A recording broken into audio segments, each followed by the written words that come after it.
Hey, good morning. So today we're starting chapter 15, which is the progressive movement. The progressive era spans from the years 1890 to about 1920, and these are all years in which we work to progress as a society and resolve problems that have come along with recent population growth due to industrialization and urbanization.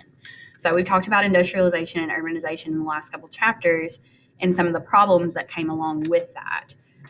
Um, we we typically talk more about like the overcrowded cities. We talk more about like the high volumes of population. We have a lot of new immigrants that have come into the United States, and we also have a really terrible balance as far as like money in the economy goes. Like the rich or the wealthy hold the majority of the wealth. There's 2% of the population that is making up for the mass volume of income that the United States is seeing at this time, where a lot of your factory workers and your laborers are making little to nothing and living in squalor. So we'll also look at crime as some of the problems in these big cities. We'll talk about alcoholism, women's suffrage, women's rights, child labor, and of course, many other issues that will be thrown into the mix as well. So your progressives are people who believe that industrialization and urbanization has created a bunch of social problems, which they have. So the working class is really poor. There's a lot of filth in cities. They're polluted. They're not really built to withstand like the large amounts of populations that they're seeing. There's a lot of crime going on, and for the most part, because the government hasn't been very involved in the economy or they've really not been very effective in governing in cities for that matter. You think about like your political machines that we talked about in the last chapter, and for that, like we have a lot of issues that need to be addressed, and so we start to push for more regulations in the market. We start to push for more government involvement in the economy and in the world and in general to help society. So progressives belong to both political parties. It doesn't matter, if you're a Democrat or a Republican. It doesn't matter like what your beliefs are. You can be a progressive regardless. Progressive just means that you want to see change. You want to make things better. So most of these people are urban, educated, middle class Americans, including your journalists, social workers, educators, politicians, and even like leaders of the clergy. So they want to reform the government and fix problems. Progressives thought that using scientific principles could produce solutions. So, you see a problem, try out a solution. If it doesn't work out, then move on to something else. If it works out, cool, that worked out. Let's, little trial and error to get through. So, along with your progressives, you have muckrakers. A muckraker is a nickname that was given by President Teddy Roosevelt to the first group of journalists who investigated the social conditions and political corruption in the cities. And it's based on a character from John Bunyan's book called Pilgrim's Progress. So basically, this character single-mindedly scrapes up the filth on the ground and ignores everything else, like just exposing like the filth. So these muckrakers are just, uncovering corruption in a lot of the urban societies. So Roosevelt thinks these journalists are just obsessed with scandal, they're obsessed with corruption, but in all actuality, they're just trying to expose the corruption so that people will make changes or work to make changes and advocate for a better society for everyone. So some examples of muckrakers are Charles Edward Russell. He went after the beef industry. We'll talk more about the meat industry and how there are like no regulations on what goes in your sausage or your ground beef or anything like that. Like there's no regulations on, expiration or the quality or anything like that. So We'll get to that. Ida Tarbell actually addresses the Standard Oil Company, and so she just talks about some of the corruption in the oil company and how they're not necessarily practicing fairly. They're not practicing a fair economy. They're not promoting competition, that sort of thing. Lincoln Stevens reports on vote stealing and other corrupt practices of urban political machines. So he's addressing how, even though you have these governors that are getting votes, he's like, I think some of these people are stealing votes, or some of these people are like paying for votes, or some of these people are wrongfully in their positions of power. And so like we need a more honest political system. Jacob Riis is possibly the most popular of all the muckrakers, and he actually publishes photographs and descriptions of the poverty and disease and crime that he sees in the immigrant neighborhoods in New York City. He has a book out that's called How the Other Half Lives, and that's your assignment, is to look at some of the pictures from How the Other Half Lives and kind of analyze them, kind of tell what you see, and like look at how some of those people, are living. So the other half, like obviously, is the poor half, because we know how like Vanderbilt and all of those like big, tycoons, those industrial tycoons are living. They've got mansions, they're throwing parties, they're just having the time of their lives.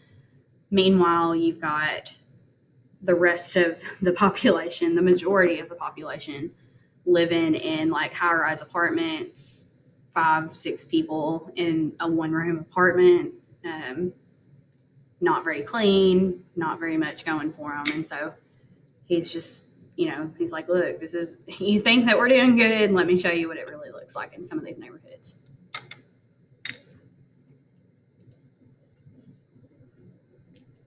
So here's a picture from How the Other Half Lives with a description.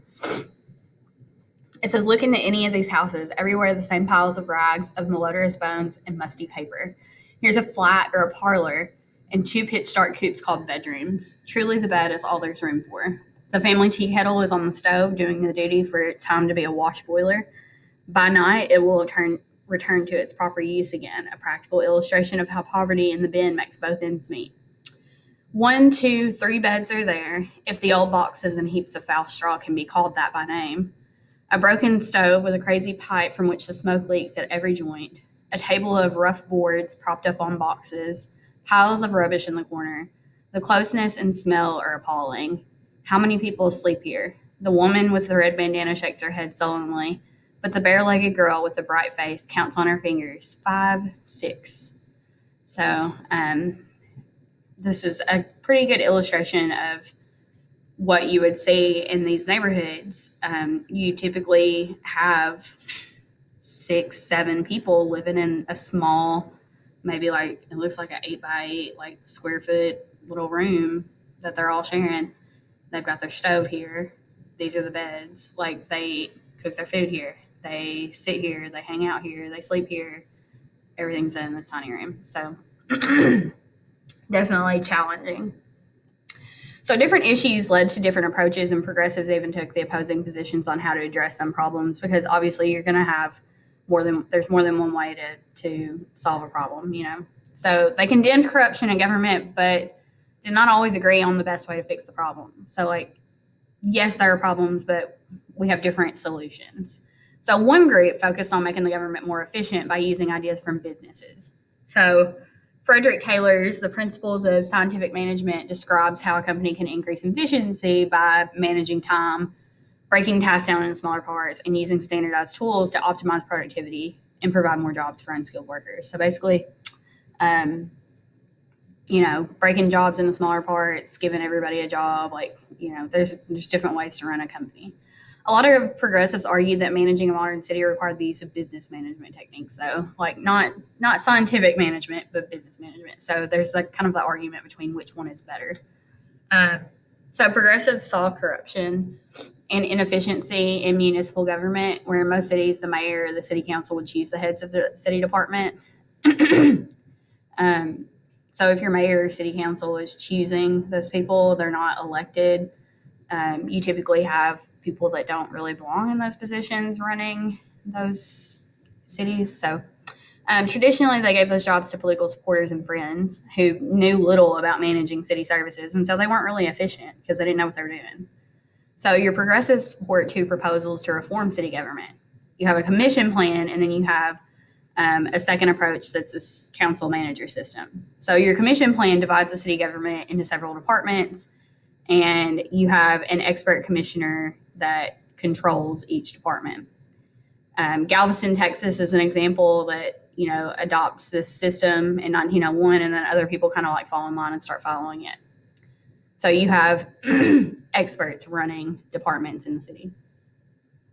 That means like your city water and light people are going to be run by people who know who are experts on like water and electrical management, sewage management, whatever it is. So the second approach is the council manager system. So the city council would hire a manager to run the city instead of the mayor. In both systems, instead of having just like random friends running the government, you have experts managing the city. And obviously, that's going to make things a little more efficient. So Follett's Laboratory of Democracy is an example of progressive movements in the government. So another group of progressives focus on making political systems more democratic and responsive to citizens. So like instead of just choosing these instead of choosing your experts and putting them in those positions, let's let people vote for those positions. Like let's let people vote for who they think should have those positions. So a lot of people believe the key to improving government is making elected officials more responsive and accountable to their voters. Because if you get voted for a position and then you don't do a good job at that position, you won't get reelected usually. And so they're kind of thinking like, that's going to hold them accountable, even though if they're not like just, as great as the experts that we've chosen before, it's still a good, process, or could be, could work.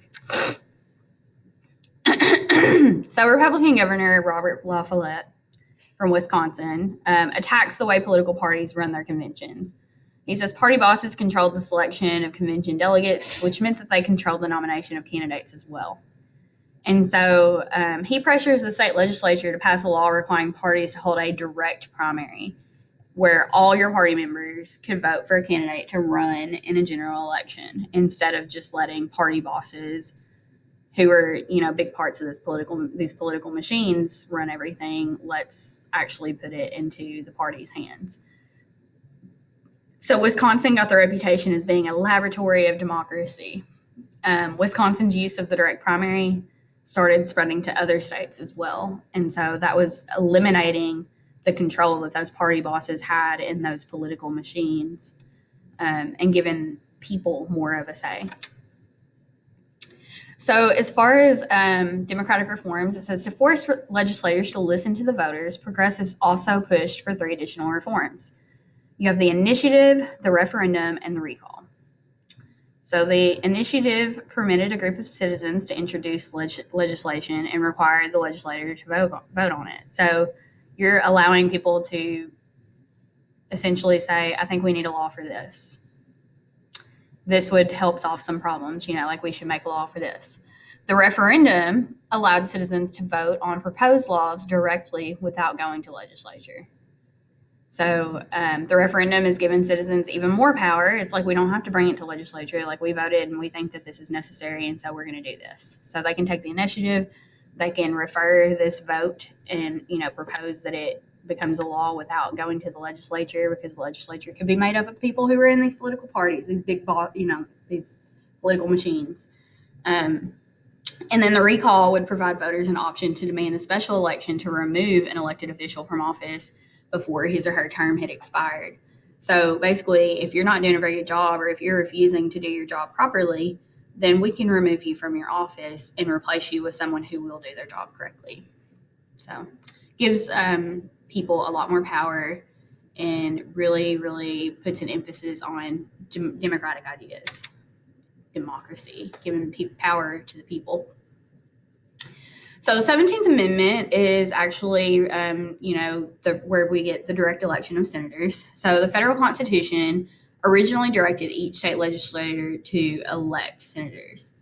And of course, political machines and business interests often would influence these elections. And so you have people who are in our federal lawmaking, federal Congress, who are not necessarily people that are trying to represent the majority of the population. These people are representing political machines or party bosses. They're representing different businesses who have paid them or, helped put them in these positions. So some senators, once elected, would repay their supporters with federal contracts. They give them jobs and different things like that. And so to counter the corruption in the Senate, progressives called for the direct election of senators by the state's voters. They're like, it's not fair that the legislature in the states gets to pick these. I think that we should let the people pick these directly. And so even today, we get to vote for our senators that represent us in the United States Congress. And so Congress passed the direct election amendment in 1912. And the direct election of senators was intended to end corruption, but it also removed one of the state legislature's checks on federal power. So that was kind of one of the downsides to it. You have a positive and a negative. So suffrage is referring to women's rights and women's right to vote. And so the very first women's rights convention is held in Seneca Falls, New York in 1848. And that's where Elizabeth Cady Stanton convinces delegates that their first priority should be the right to vote for women. So the women's suffrage movement gets off to a slow start. And honestly, it's not necessarily because people didn't want women to have rights. It's because a lot of people were really trying to. It's 1848. This is before the Civil War. A lot of people are abolitionists and they want to see slavery come to an end as well. And they think that that is an immediate kind of priority. So a lot of people prioritize that before the Civil War. After the Civil War, then Congress kind of introduces the 14th and 15th Amendments, and that gives citizenship to African Americans and voting rights to African American women. And so it's women are kind of put on the back burner and don't necessarily get the chance to vote just yet. Now, women can vote in some states, but it's not a federal amendment. States don't have to allow women to vote because it doesn't say that in the Constitution anywhere, and it doesn't say that they can't either. So it's just it's up to your state. Depends on what state you live in if you get to vote or not. So for all women to get the right to vote, you have to really push for some sort of legislative action to take place. So the debate over the 14th and 15th Amendments split the suffrage movement into two groups. So you had a New York-based National Women's Suffrage Association with Elizabeth Cady Stanton and Susan B. Anthony in 1869, and then you had a Boston-based American Women's Suffrage Association with Lucy Stone and Julia Ward Howe. The first group wanted to focus on passing a constitutional amendment because they're if we make it an amendment, then all states would have to allow women the right to vote. The second group just said, if we just convince state governments to give women voting rights before we try to amend the Constitution, it wouldn't be that big of a deal. So that weakens the movement because they can't really agree on what path to take. And so by 1900, only Wyoming, Idaho, Utah, and Colorado had given women full voting rights. And so up until that time, most women are kind of just if you don't live in those states, you don't get to vote. In 1890, the two groups finally united and formed the National American Woman Suffrage Association. They still had trouble convincing women to become politically active because a lot of middle-class women concluded that they needed to vote to promote the reforms that they favored. You've got some people that support it, obviously. Working class women want to vote so they can pass labor laws to protect themselves and other women. And so women start lobbying lawmakers, organizing marches, delivering speeches on street corners. They get arrested for protesting the fact that they don't have the right to vote. Supporters of the National Women's Party picketed the White House, blocked sidewalks, chained themselves to lampposts, and went on hunger strikes if they were arrested and just wouldn't eat. They're just whatever, just to get the point across. So women worked really hard to, let it be known that they want to have this opportunity. It's a privilege to be able to vote. So in 1915, Carrie Chapman Catt became NASA's new leader and tried to mobilize the suffrage movement in one final nationwide push, and she threw NASA's support behind Wilson's reelection campaign. So she thought that if Wilson would just, if Wilson were to be president, Wilson might push for women to get the right to vote. So as more states granted women the right to vote, Congress began to favor a constitutional amendment because they're like, well, more states are doing it. So it's kind of like both sides of the party were right. Like the first group was like, no, we need an amendment. And the second group is like, we need to get the states first. Like as more states start jumping in and kind of like allowing women to vote, the amendment process seems a little more feasible. So in 1918, the House of Representatives passed a women's suffrage amendment. And they worked really hard to get to this point. The House of Representatives was down for it, but then the Senate voted and it fell by 2 votes. And so during the midterm elections of 1918, Catt used NASA's resources to defeat 2 anti-suffrage senators. And those were the 2 votes that they missed. In June 1919, the Senate passed the amendment by slightly more than 2/3 of the vote needed. And then on August 26, 1920, after 3/4 of the states had ratified it, the 19th Amendment guaranteeing women the right to vote went into effect. And so this year is 2020. If you've realized, this is the 100-year celebration of women having the right to vote. So 100 years of voting thanks to the work of the women who advocated and marched and dedicated the majority of their lives to getting to vote. Now, a lot of the women who started the movement in 1848, I will say, think about it, like 1848 to 1920. In 1848, some of these women are only in their 30s, and so a lot of the women who had started the movement didn't even get the right, like they died before they got to vote. So you need to keep that in mind as well, like pretty extensive work to not even like reap the benefit. So we're like really thankful for them, and we recognize those women for that reason. So the most emotional progressive issue in the campaign is against child labor. Children had always worked on family farms, but mines and factories presented more dangerous and unhealthy working conditions, obviously. You have a lot of children, because they're small and they can fit into small spaces, it's like, let's hire some children so they can work on the machines in the factories. They can like fix the machines. Their hands can reach in and kind of like fix whatever, this and this. And the mines are obviously just terrible because you never know when there's going to be an explosion or a massive cave-in, or you're breathing in harmful fumes and that sort of thing. So you have a lot of really dangerous jobs that children probably shouldn't be involved in, that they're working, that they have to work at this point to like help support their families. So muckraker John Spargo's 1906 book, The Bitter Cry of the Children, presented detailed evidence of coal mines that hired thousands of 9 to 10-year-old breaker boys to pick slag out of coal, and they would give them 60 cents for a 10-hour day. It described the way that the work bent their backs permanently and often would cripple their hands. And so reports like these had finally convinced states to pass a law that set the minimum age for employment and established other limits on child labor, such as maximum hours that a child can work. So when you turn 16 and you can get your first job, there's only a certain amount of hours that certain companies can give you because you're still a minor, you're a child. And so there are laws that protect you. That's the purpose in that.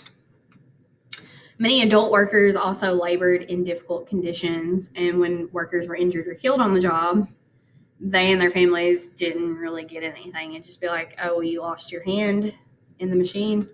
Well, you're fired because now you're useless to us. And then families would, like, sometimes the breadwinner would be like the father, and the father would get injured and wouldn't be able to work. And then they just wouldn't have any money, any income.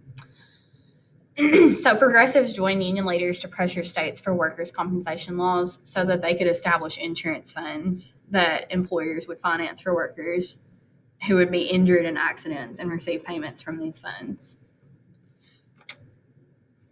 In 2 cases, Lochner versus New York and Mueller versus Oregon, The Supreme Court addressed the government's authority to regulate business to protect workers.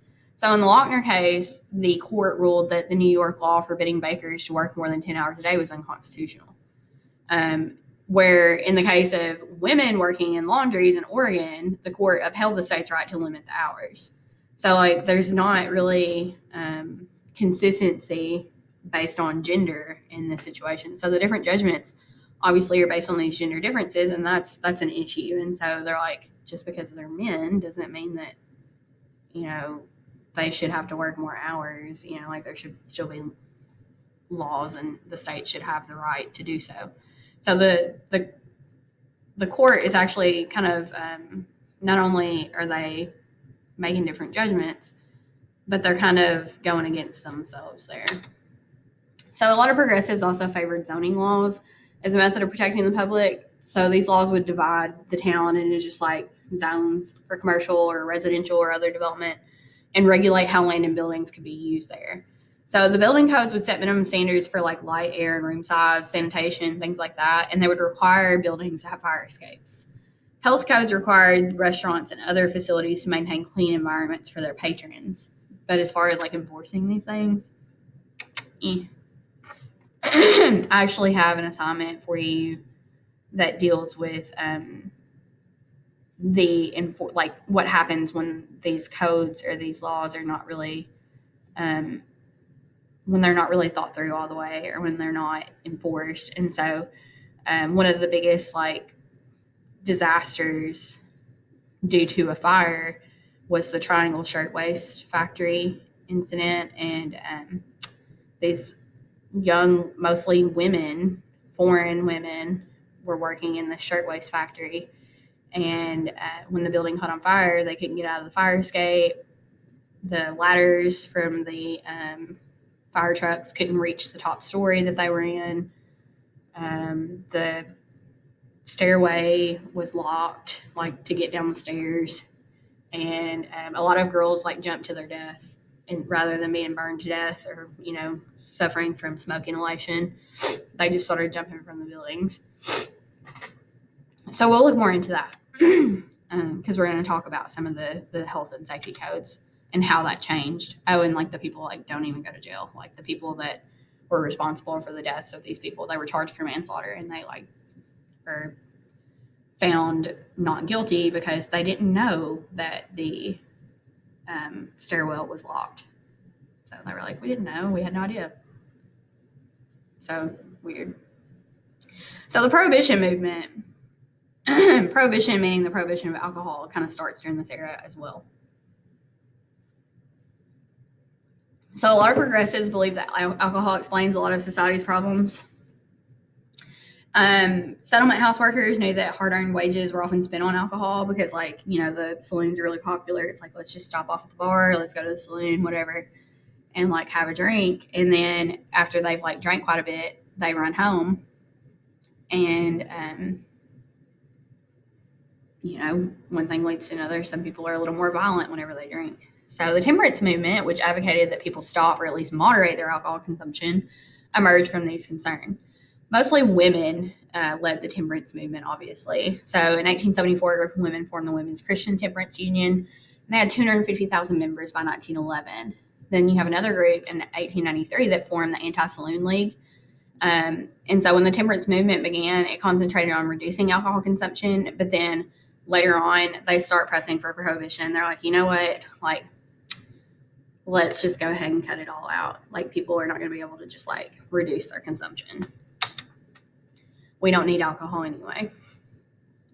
So progressives agreed that big business needed regulation, but a lot of people believe that the government should break up a lot of big companies to restore competition. So, you know, the Sherman Antitrust Act, which was like a failure, was supposed to be kind of like a movement towards that, a step towards that. Other people started arguing that business was the most efficient way to organize the economy. So they pushed the government to regulate big companies and prevent them from abusing their powers.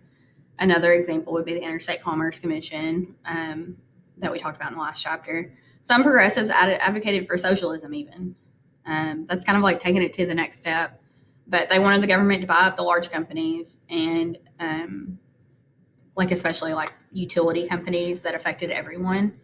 and control those companies. So Eugene Debs won nearly 1 million votes as the American Socialist Party candidate in 1912. But most progressives and Americans believe that the system of free enterprise was much better option. Like the government should be involved, but not to the extent that they own everything. So I'm going to stop here, and we'll talk about Roosevelt and Taft in the next lecture. Let me know if you have any questions. Send me an email. Whatever you need to do. Hope you have a great rest of your day.